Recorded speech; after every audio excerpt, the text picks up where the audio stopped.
PV Anwar എല്ലാ അതിരുകളും ഭേദിച്ചിരിക്കുന്നു എന്ന് പറഞ്ഞാൽ ഇനി LDF-ൽ താനില്ല എന്ന് അദ്ദേഹം പ്രഖ്യാപിച്ചു. ഒരു 3-4 ദിവസം മുമ്പ് നമ്മൾ കേട്ടത് അൻവർ കുഞ്ഞാടായി എന്നും LDF-ന്റെ എതിരായി ഞാനൊന്നും പറയില്ല എന്നും പാർട്ടി പറഞ്ഞതുകൊണ്ട് ഞാൻ ഇനി നിർത്തുകയാണെന്നും അന്വേഷണം നടക്കട്ടെ എന്നും ഒക്കെയുള്ള ഒരു വർത്തമാനമാണ് നമ്മൾ കേട്ടത്. CPM-കാർ സന്തോഷിച്ച് ചാനലിലേക്ക് കുതിച്ചെത്തി. അതിനു മുമ്പ് അൻവറിനെ കുറിച്ച് സംസാരിക്കാൻ ഒരു ചാനലിലും വരാതിരുന്ന CPM നേതാക്കൾ അങ്ങനെ ഭരണം കണ്ടപ്പോൾ നമുക്ക് സന്തോഷം തോന്നി. കാരണം അങ്ങനെയാണല്ലോ. പെട്ടെന്ന് ഇന്നലെ അൻവർ അവസാനത്തെ കൂട്ടവെടി പൊട്ടിച്ചു. ആ കൂട്ടവെടിയിൽ അൻവറിന്റെ യഥാർത്ഥ ലക്ഷ്യം പുറത്തു വന്നു. അൻവർ ലക്ഷ്യം വെച്ചിരുന്നത് ADGP-യെയോ അല്ലെങ്കിൽ ഒരു SP-യെയോ അല്ലെങ്കിൽ ഈവൻ ശശിയെയോ P ശശി എന്ന പൊളിറ്റിക്കൽ സെക്രട്ടറിയോ അല്ല. യഥാർത്ഥത്തിൽ ലക്ഷ്യം കാരണഭൂതൻ എന്ന കേരള മുഖ്യമന്ത്രി പിണറായി വിജയൻ തന്നെയാണ് എന്ന് ഇന്നലെ അൻവർ പ്രഖ്യാപിച്ചു. വിജയൻ പാവമാണ് എന്ന് പറയുമ്പോഴും ഒരു മുഖ്യമന്ത്രി പാവമായോ പാവയായോ ഇരിക്കേണ്ട ആളല്ല. ശശിയെ പോലെയുള്ള ആളുകൾ, ADGP-യെ പോലെയുള്ള ആളുകൾ, അതുപോലെയുള്ള കുബുദ്ധികൾ പറയുന്ന കാര്യം മാത്രം കേട്ട് ലോകമൊന്നും അറിയാതെ ഇങ്ങനെ ഇരിക്കുന്ന ആളാണ് എന്ന് പറയുകയാണ് അൻവർ ചെയ്തത്. എന്ന് പറഞ്ഞാൽ ആഭ്യന്തരമന്ത്രിയായോ മുഖ്യമന്ത്രിയായോ ഇരിക്കാൻ പിണറായി വിജയൻ യോഗ്യനല്ല എന്ന് അദ്ദേഹം പറയുന്നു. അവിടെ കൊണ്ട് നിർത്തുന്നില്ല. പിണറായി വിജയൻ ഇപ്പോൾ ചെയ്യുന്നത് BJP-യുമായുള്ള ബാന്ധവമുണ്ടാക്കുന്നത്, പൂരം കലക്കിയത്, ഇതിനെയൊക്കെ ഒരു ലക്ഷ്യമേ ഉള്ളൂ, തൻ്റെ മകളെയും കുടുംബത്തെയും രക്ഷിക്കുക എന്നതാണ്. അതുകൊണ്ട് മകൾക്കും മരുമകനും വേണ്ടിയുള്ള ഒരു ഭരണം മാത്രമായി ഇത് അധപ്പതിച്ചിരിക്കുന്നുവെന്ന് നേരിട്ട് തന്നെ അൻവർ പറയുന്നു. വളച്ചൊടിച്ചു തന്നെ പറയും. അദ്ദേഹം റിയാസിന്റെ പേര് 2-3 തവണ തെറ്റിയാണ് പറയുന്നത്. പക്ഷെ അവസാനം റിയാസ് തന്നെയാണ് എന്ന് അത് പത്രക്കാർ കറക്റ്റ് ചെയ്യുമ്പോൾ എൻ്റെ തല പോയിരിക്കുന്നു. അതുകൊണ്ട് റിയാസ് തന്നെയാണ് എന്ന് പറയുന്നു. എന്ന് പറഞ്ഞാൽ മുഖ്യമന്ത്രിയെയും മുഖ്യമന്ത്രിയുടെ കുടുംബത്തെയും മരുമകനെയും ഒക്കെ കടന്നാക്രമിക്കുകയാണ് ഇന്നലെ ചെയ്തത്. എന്ന് പറഞ്ഞാൽ CPM-ലെ ഇന്നത്തെ അവസ്ഥ മുമ്പൊരിക്കൽ നമ്മൾ പറഞ്ഞിട്ടുള്ളതാണ്. CPM-ൽ ഇന്ന് ഒരു നേതാവേ ഉള്ളൂ, ഒരു സംഘടനയേ ഉള്ളൂ, അത് ഒരാളാണ്. നേതാവും സംഘടനയും ലെജിസ്ലേച്ചർ പാർട്ടിയും ഒക്കെ ഒരാളാണ്. നോക്കൂ, അൻവർ ഇത് പറഞ്ഞിട്ടിപ്പോ ഏതാണ്ട് 3.5 ആഴ്ച കഴിഞ്ഞു. ഈ 3.5 ആഴ്ച വരെ എന്തുകൊണ്ടാണ് CPM മിണ്ടാതിരുന്നത്? മുഖ്യമന്ത്രി പുറത്തു വന്ന് പറയുന്നത് വരെ എന്താണ് പാർട്ടി സെക്രട്ടറി പറഞ്ഞത്? എന്താണ് ബാക്കിയുള്ളവർ തേരാപാര നടന്ന് പറഞ്ഞത്? പലരും ഒന്നും പറഞ്ഞില്ല. അൻവറിന്റെ പരാതിയിൽ കാര്യങ്ങൾ അന്വേഷിക്കും, ചില കാര്യങ്ങൾ പഠിക്കാനുണ്ട്, കേൾക്കാനുണ്ട്, പറയാനുണ്ട് എന്നല്ലാതെ ഇത്രയും രൂക്ഷമായി ആ പോലീസിനെയും ശശിയെയും വിമർശിച്ചിട്ടും സംസ്ഥാന കമ്മിറ്റി മെമ്പർ ആയ P ശശി എന്ന പൊളിറ്റിക്കൽ സെക്രട്ടറി സ്വർണ്ണക്കടത്തുകാരുടെ പങ്ക് പറ്റുന്നവനാണ് എന്ന് പോലും പറഞ്ഞിട്ടും പാർട്ടി അനങ്ങിയില്ല, മിണ്ടിയില്ല, ഒതുങ്ങി നിന്നു. മുഖ്യമന്ത്രി പത്രസമ്മേളനം നടത്തിയപ്പോഴാണ് പെട്ടെന്ന് പാർട്ടിക്കാർക്കൊക്കെ ഒരു ജീവൻ വെച്ചതും. അതിന്റെ അർത്ഥം എന്താ? പാർട്ടി സെക്രട്ടേറിയറ്റ് ഉണ്ട്, പാർട്ടി സ്റ്റേറ്റ് കമ്മിറ്റി ഉണ്ട്, പാർട്ടിക്ക് കേന്ദ്ര കമ്മിറ്റിയുണ്ട്. പാവപ്പെട്ട ജനറൽ സെക്രട്ടറിയെ മരിച്ചിട്ടുള്ളൂ, ഇനിയും ആളുകളൊക്കെ ഉണ്ടായി. അവരാരും വായ തുറന്ന് ഒരു അക്ഷരം പറയുന്നില്ല അൻവറിനെതിരായി. മുഖ്യമന്ത്രി അൻവറിനെതിരായി പറഞ്ഞപ്പോൾ വേഗം എല്ലാവരും ചാടിയിടിച്ചു. ഏകാധിപത്യം എന്ന് പറയുന്ന ഒരു രാഷ്ട്രീയം അല്ലെങ്കിൽ അതിൻ്റെ ഒരു ഘടനയാണ് CPM-നുള്ളത് എന്നതിന് ഇതിൽ കൂടുതൽ ഒന്നും പറയേണ്ടതില്ല. ഇതങ്ങനെ ആയിരുന്നില്ല CPM, ഒരു സംശയവുമില്ല. എല്ലാ കാലത്തും CPM-ന് സംഘടനയായിരുന്നു മുകളിൽ. പണ്ട് VS അച്യുതാനന്ദനെതിരെ പിണറായി വിജയൻ പറഞ്ഞൊരു ഉപമ നമുക്ക് ഓർമ്മയുണ്ടാവും. കടലും ബക്കറ്റിലെ വെള്ളവും. കടലാണ് പ്രധാനം, ബക്കറ്റിലെ വെള്ളത്തിന് കടലിൽ നിന്ന് വേർപെട്ടാൽ ഒരു വിലയുമില്ല. ഇപ്പോൾ ഒരാൾ മാത്രമാണ് പ്രധാനം എന്ന നിലയിലേക്ക് ഒരു ബക്കറ്റിലാക്കി പിണറായി വിജയനെ അൻവർ കൊടുത്തിരിക്കുന്നു എന്നാണ് എനിക്കിപ്പോൾ മനസ്സിലാക്കുന്നത്. എനിക്ക് തോന്നിയൊരു കാര്യം. കാരണം ഇനി പിണറായി വിജയന് വേണ്ടി ഡിഫെൻഡ് ചെയ്യാൻ ആരുണ്ടാവും?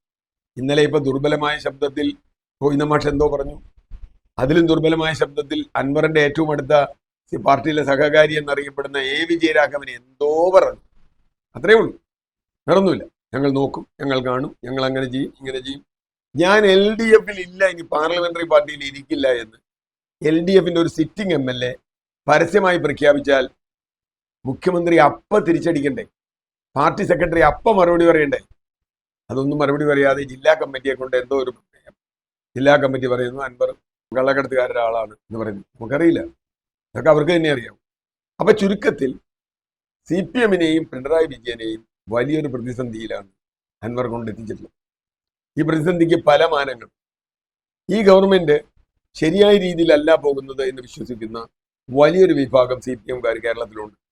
CPM-കാരുടെ CPI-യും ഒക്കെ ഉണ്ട്. CPI പിന്നെ ഞാൻ പറയുന്നില്ല, കാരണം അതിനൊന്നും യാതൊരു സ്വതന്ത്രമായ നിലനിൽപ്പില്ലാത്തൊരു പാർട്ടിയാണ്. ചെറിയ പാർട്ടി ഓഫ് ഇന്ത്യ എന്നൊക്കെ വേണമെങ്കിൽ പറയാം, അപ്പൊ ചെറുതൊന്നും പോലും പറയാൻ പറ്റില്ല. കോൺഗ്രസിന്റെ ബലം കൊണ്ട് എവിടെയോ 2 സീറ്റ് തമിഴ്നാട്ടിൽ കിട്ടിയത് ഒഴിച്ചാൽ വേറെ CPI-ക്ക് പ്രസക്തിയൊന്നുമില്ല. അപ്പൊ CPI-ക്കില്ല. പിന്നെ ആരാണ് ഇവിടെ LDF-ലുള്ളത്? കുഞ്ഞുമാണിയുടെ കേരള കോൺഗ്രസോ അല്ലെങ്കിൽ RJD-യോ? ഇതൊക്കെ എന്ന് പറഞ്ഞാൽ ജനതാദൾ, കോൺഗ്രസ് എന്തൊക്കെയോ പറയേണ്ട പാർട്ടികളുണ്ടല്ലോ, അതിലൊന്നും ഒരു കാര്യമില്ല. NCP. അപ്പോൾ ഇതിലൊന്നും ഒരു കഥയില്ല. അവർക്കൊന്നും മിണ്ടാനും പറ്റില്ല. അവരൊക്കെ LDF യോഗത്തിൽ ശക്തമായി പറഞ്ഞു എന്നൊക്കെയാണ് നമ്മൾ കേട്ടത്. പക്ഷെ പിന്നെ പുറത്തിറങ്ങി വന്നപ്പോൾ ഒന്നുമില്ല. അതൊക്കെ മുഖ്യമന്ത്രി നോക്കിക്കോളുന്നു പറഞ്ഞ ആരും. മന്ത്രിസഭാ യോഗത്തിൽ K. രാജൻ എന്ന് പറയുന്ന റവന്യൂ മന്ത്രി, തൃശ്ശൂർക്കാരനായ റവന്യൂ മന്ത്രി അട്ടഹസിച്ചു എന്നാ പറയും ഈ ഇതിന്റെ പൂരം റിപ്പോർട്ടിനെതിരെ. ഒരാഴ്ചക്കകത്ത് റിപ്പോർട്ട് കൊടുക്കാൻ പറഞ്ഞിട്ട് 1 മാസം കഴിഞ്ഞു, 2 മാസം കഴിഞ്ഞു, 5 മാസം കഴിഞ്ഞു, 6 മാസം കഴിഞ്ഞു, റിപ്പോർട്ട് കൊടുത്തിട്ടില്ല. നീ കൊടുത്ത റിപ്പോർട്ടോ ADGP ആണ് കേരളം കണ്ട ഏറ്റവും നല്ല ആള് എന്ന് മുഖ്യമന്ത്രി അത് ഏതാണ്ട് അതുപോലെ തന്നെ പറഞ്ഞു വെച്ചിട്ടുണ്ട്. മാതൃകാപരമായി പ്രവർത്തിക്കുന്ന ആളാണ് ശശി. അപ്പൊ മാതൃകാപരമായി പ്രവർത്തിക്കുന്ന ശശി പറയുന്നത് കേൾക്കുന്ന ആളാണ് ADGP. അപ്പൊ പിന്നെ ADGP മാതൃകാപരമാണെന്ന് പറയേണ്ടതില്ല. അപ്പൊ ചുരുക്കത്തിൽ വലിയ പ്രതിസന്ധിയിൽ CPM എത്തിയിട്ടുണ്ട്. അസംതൃപ്തരായ, അസ്വസ്ഥരായ CPM അണികളുടെ ഒരു പ്രതിനിധി എന്ന നിലയിൽ ഒരു ചാവേറ് പോലെ അൻവർ രംഗത്ത് വരികയും അത് വലിയ പ്രതിസന്ധി ഉണ്ടാക്കുകയും ചെയ്തിട്ടുണ്ട്. CPM ഈ പ്രതിസന്ധി എങ്ങനെ മറികടക്കുന്നുള്ള ഒരു ചോദ്യം ഞാൻ കാണുന്നത്. ഇതിനെ ഒരു വർഗീയ ലൈനിലേക്ക് CPM കൊണ്ടുവരും എന്നാണ് ഞാൻ വിചാരിക്കുന്നത്. ഞാൻ അൻവറിനെ ബാക്കി എന്തൊക്കെ ദോഷമുണ്ടെങ്കിലും വർഗീയവാദിയൊന്നും ഞാൻ കാണുന്നില്ല. അൻവറിനെ ഞാൻ അതിശക്തമായി എതിർത്തിട്ടുള്ള ആളാണ്, അദ്ദേഹത്തിന്റെ തടയണയും അതുപോലെയുള്ള വിഷയങ്ങളും. പക്ഷേ ഇക്കാര്യത്തിൽ വർഗീയവാദിയാണ് അൻവർ എന്ന് ഞാൻ ഒരിക്കലും എനിക്ക് തോന്നിയിട്ടില്ല ഇതുവരെ. പക്ഷേ അതിനെ വർഗീയമാക്കാനും ഒരുപക്ഷെ 2024 ലോക്സഭാ തെരഞ്ഞെടുപ്പിൽ നഷ്ടപ്പെട്ട ചില വോട്ടുകൾ തിരിച്ചു പിടിക്കാനുമുള്ള CPM-ന്റെ തന്ത്രമാണോ ഇത് എന്ന് പോലും ഞാൻ സംശയിക്കുന്നുണ്ട്. പക്ഷെ അത് തിരിച്ചു വരുമോ എന്നുള്ളത് ദൈവത്തിന് അറിയാം. തിരിച്ചു വരാൻ സാധ്യതയൊക്കെ വളരെ കുറവാണ്. BJP-യിലേക്ക് പോയ വോട്ടുകൾ എങ്ങനെയാണ് തിരിച്ചു വരിക? കോട്ടയത്തും ആലപ്പുഴയിലും അല്ലെങ്കിൽ ആറ്റിങ്ങലിലും ഒക്കെ പോയ വോട്ട് എവിടെ തിരിച്ചു വരുമെന്ന് എനിക്കറിയില്ല, വരുമെന്നും അറിയില്ല. കാരണം അതൊക്കെ വർഗീയവൽക്കരിക്കപ്പെട്ടു, രാഷ്ട്രീയമായി മാറിയ വോട്ടല്ല. നമ്മൾ മുമ്പൊരിക്കൽ പറഞ്ഞിട്ടുണ്ട്, LDF-ൽ നിന്ന് UDF-ലേക്ക് വോട്ട് പോയാൽ അല്ലെങ്കിൽ തിരിച്ചു പോയാൽ അത് തിരിച്ചു വരാം. പക്ഷെ BJP-യിലേക്ക് പോകുന്നതുകൊണ്ട് അതുപോലെ തിരിച്ചു വരുമോ എന്നുള്ളത് നമുക്ക് ആലോചിക്കേണ്ട ഒരു കാര്യമാണ്. കാരണം കമ്മ്യൂണലൈസ് ചെയ്യപ്പെട്ട ആളുകളാണ് അങ്ങോട്ട് മാറുന്നത്, അത് കേവലം ഒരു ഇതുകൊണ്ടല്ല. അപ്പൊ അതൊക്കെ കേരള രാഷ്ട്രീയം ഭാവി തീരുമാനിക്കേണ്ട കാര്യം. CPM ഇപ്പൊ തീരുമാനിക്കേണ്ടത് അൻവറിനോട് എടുക്കുന്ന സമീപനം. ഒരുപക്ഷെ അവരുടെ ഉള്ള സംഘടനാ ശക്തിയൊക്കെ വെച്ച് അൻവറിനെതിരായൊക്കെ പറയായിരിക്കും. പക്ഷേ അത് എത്രത്തോളം പാർട്ടി അണികളിലേക്ക് എത്തും?